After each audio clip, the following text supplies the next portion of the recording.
हूँ। I am born and brought up in a Muslim family, लेकिन मैं अपने आप को इस कल्चर से, एक हिंदू कल्चर से जोड़ के देखती हूँ। मैं अपने आप को एक सनातनी मुस्लिम बोलती हूँ। मैं आप लोगों से भी बोलना चाहती हूँ, आप जैसे यूथ से भी बोलना चाहती हूँ, हिंदू युवाओं से भी बोलना चाहती हूँ कि आप लोग सो कॉल्ड सेक्युलरिज्म और लिबरलिज्म और इन सब चीज़ों के नाम पे आप खुद भी तो अपने धर्म से इतना भटक गए हैं कि आप लोगों ने मौका दिया है उन लोगों को आपका धर्म खत्म करने का। When was the last time you went to a temple? कब गए थे आप आखिरी बार मंदिर? यहाँ जितने लड़के खड़े हैं, आप कब गए थे आखिरी बार मंदिर? आपने कब अपना कोई ग्रंथ उठा के पढ़ा था? आप में से कितने लोग हैं जिन्होंने भगवत गीता मायने से पढ़ी होगी या उन्हें पता होगा कि हाँ किस श्लोक का क्या मतलब है? कितने लोग हैं? थोड़ा मनन करिए, ठीक है। सामने वाले तो गलत हैं ही, लेकिन उनको जो ताकत मिल रही है, उनका जो एक्सट्रीमिज्म है वो बहुत सिस्टमैटिकली चलता है। उनका एक्सट्रीमिज्म बहुत सिस्टमैटिकली, एक छोटे बच्चों, अभी मैंने निजामुद्दीन जुग्गी के बच्चों के साथ एक लाइव वीडियो करी थी कि उन बच्चों को कैसे बचपन से सिस्टमैटिकली भारत से तोड़ा जाता है। उनको बोला जाता है कि तुम होली खेलोगे तो तुम्हारी बॉडी का गोश्त काट दिया जाएगा, अगर तुमने हिंदू के से समोसा खा लिया वो उसमें जहर मिला के तुम्हें खिला देंगे। इस तरह की बातें उन्हें बताई जाती हैं। तो पहले उनको अलगाववाद सिखाया जाता है, अलगाववाद से वो कट्टरवाद पे पहुंचते हैं, कट्टरवाद से वो आतंकवाद पे पहुंचते हैं। तो मैं हिंदू से भी अपील करना चाहती हूँ कि वो नेगेटिव एक्सट्रीमिज्म को आप अपने पॉजिटिव एक्सट्रीमिज्म से काउंटर करिए। आप अपने अंदर एक राष्ट्रवाद की भावना जगाइए, आप अपने हिंदू कल्चर के लिए एक मोहब्बत जगाइए। आप रियलाइज करिए कि जब भारत में जब भी सरकारें भी नहीं होती थी, आजकल नौजवान हर चीज़ में नौकरियां नहीं है, ये नहीं है, वो नहीं है, हर चीज़ के लिए गवर्नमेंट को क्वेश्चन करना स्टार्ट कर देते हैं। जब सरकारें भी नहीं होती थी, ये देश आर्यवर्त कहलाता था।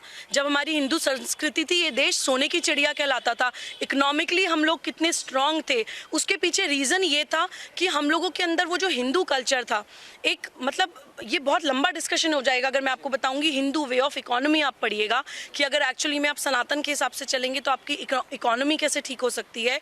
तो आप अपने आप को धीरे धीरे उस नेगेटिव एक्सट्रीमिज्म जो आपको तोड़ रहा है, ठीक है, सिस्टमैटिकली तोड़ रहा है, डेलिबरेटली तोड़ रहा है, एक एजेंडे के तहत तोड़ रहा है, आपको उससे लड़ना है। और वो सिर्फ इस देश के ही गद्दार नहीं है, उसमें इंटरनेशनल पावर्स भी लगी हुई हैं। इंडिया जो है वो एक हब है, इंडिया को सब लोग एज अ थ्रेट देखते हैं कि अगर इंडिया ने अपनी ताकत पहचान ली तो वो विश्वगुरु बन जाएगा। हम लोग बहुत बड़े बड़े कंट्रीज़ को, डेवलप्ड कंट्रीज़ को सुपरसीड कर जाएंगे, वो डर है उन लोगों के अंदर। तो अपनी सनातन कल्चर को पहचानिए और नेगेटिव एक्सट्रीमिज्म को हमको तो राम चाहिए और वो हमारी आशा पूरी हो गई।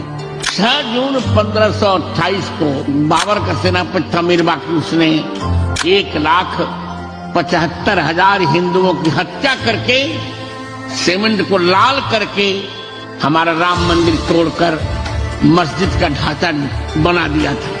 हमने 75 संघर्ष किए, असफल रहे। और आप लोगों के पुणे से 1984 में जो हमने संघर्ष प्रारंभ किया उसमें हम सफल हुए और फिर मुकदमा चला।